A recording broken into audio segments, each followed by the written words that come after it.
Hello, can you hear me? All right. My name is Natalie Fleming, and I'm so grateful to be here today with my friends and neighbors. And thank you so much for coming. I know some of you come from very far away. I'm so grateful to see you here today. I am a registered Republican, and I am announcing my run for the United States Senate as a Republican against our dear friend Mike Crapo. I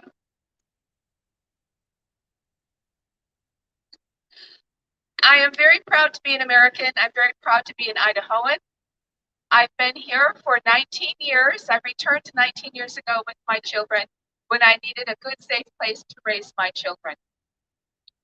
There are many things that are concerning us today, many things that are stressing out on the news. The droughts, the fires, the COVID, the war, the terrible crisis in Afghanistan, our education system, the breakdown of the family. I'd like to talk about the family for a moment. Everything in our government system is designed to break up the family, from our education system to our employment systems and even our welfare systems. I will never forget when I met a dear friend of mine, Melanie. She is a foster mother, and she has 6 children from the same mother, and she's a single foster mom. And she told me when she had 2 or 3 of these children 15 years ago that the government was paying $2,400 a month for childcare for her to go work at McDonald's at $11 an hour. Thus, the system itself enforces the breakdown of the family and the removal of both parents from the household and the transfer of the children to the care of the government in every government service program we have. So that is something that needs to change dramatically. And climate change, as everybody knows me, I absolutely love climate change. I think it's wonderful. This morning I saw the most wonderful photo on my feed from the Chihuahuan Desert just south of us on the border. In this wonderful picture, to the left was waist-high grasslands, to the left of the fence, and the right was barren desert. And a storm cloud was overhead, and it was raining on the grassland. And the only thing they did is they changed their grazing system to be holistic. And it rejuvenated the soil, it brought back the grasses, and it even brought back the rains. Right now, government agencies, environmentalists are instilling fear on us of climate change, focusing entirely on CO2 rather than my new favorite word, bioaerosols that come from plants. And we have tremendous amount of power over the environment, more than we realize and more than they tell us. So we can have a dramatic positive change. We can end the drought by beavering up our ecosystem, by beavering up every creek, by practicing regenerative agriculture, no-till systems.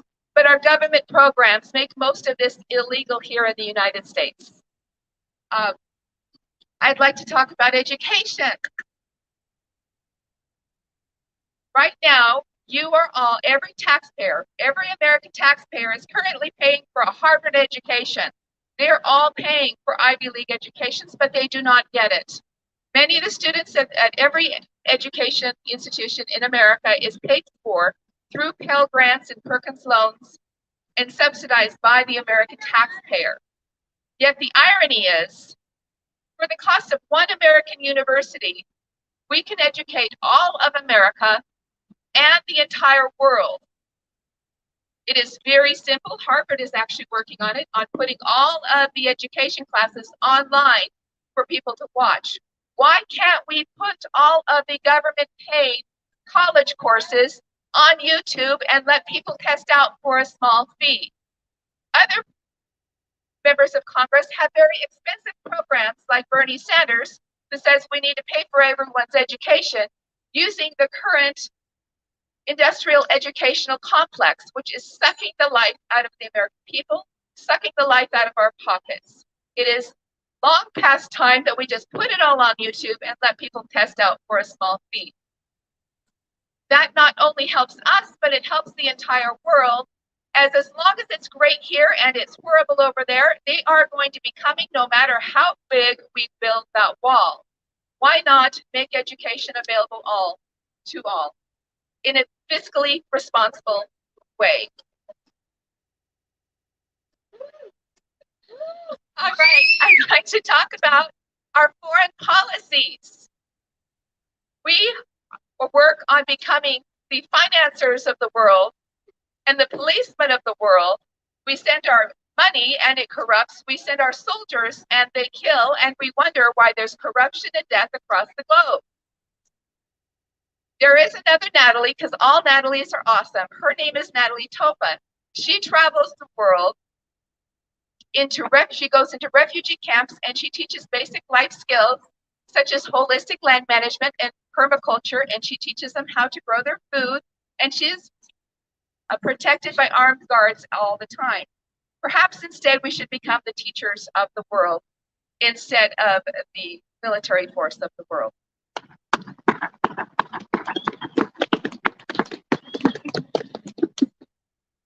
So our taxes are too high, our bills are too long.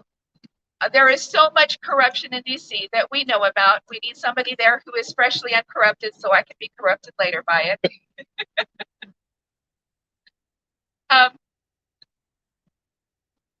The housing crisis right here throughout America, we have a terrible crisis that is growing. 3 years ago, 4 years ago, I sat down with several politicians explaining to them the coming housing crisis. In 2018, I was explaining the coming housing crisis here in the Treasure Valley. The federal government has a bias towards the economic institutions rather than the individuals. In 2007, 2008, instead of bailing out the American taxpayers and the American homeowners, they bailed out the banks and paid the banks. Taxpayer dollars were used to pay the banks to foreclose on the homes, gather them all up and bundled them and sold them to international equity firms.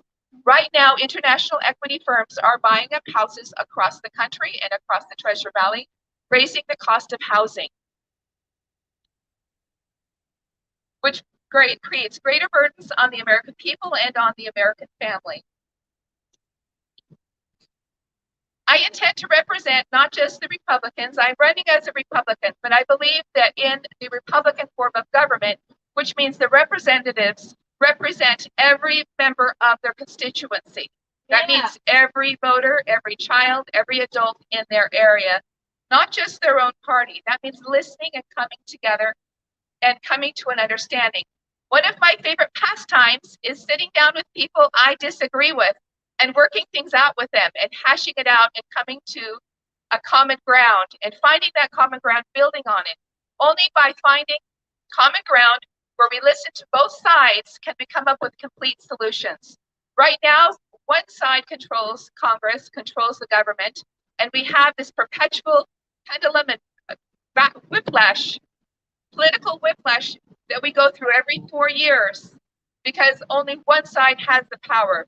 By listening to all the sides and hearing all the perspectives, then we can have a complete picture, not just one side, and form complete solutions that last a long time and help to serve the most people. So I'm grateful to be here. I'm so grateful for you coming out here and supporting me. And this is going to be a great year until May and until November. So vote for me in the Republican primary in May, and then vote for me again in November. I love you all very much, and you know it. And I'm so grateful to be here. And have a blessed weekend, and may this wonderful weather continue.